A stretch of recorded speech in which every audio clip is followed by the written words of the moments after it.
Mon frère, ni vya nguvu sana mon cher. Hapa ni Minova.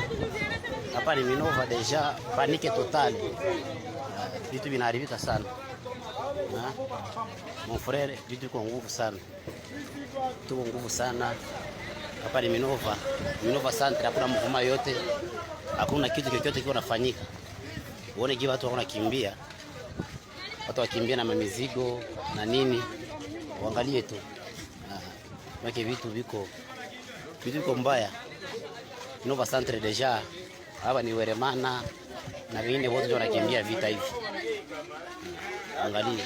Deja hapa Minova na watu wanaanza funga vitu jua kuenda.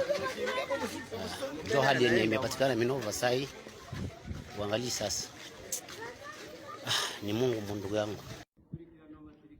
Aujourd'hui, samedi, le 3 février 2024, à 11h juste, M23 vient de récupérer la cité du Chacha. La route que vous voyez ici, c'est la route principale de Sac vers Minova.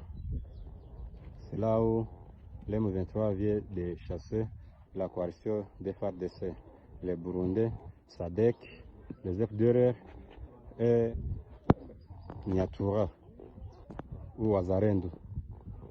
La chose étonnante, ils ont cassé les portes des boutiques ici au centre du Chacha. Comme vous le voyez, ça c'est la porte des kiosques. Même ici, il y a d'autres.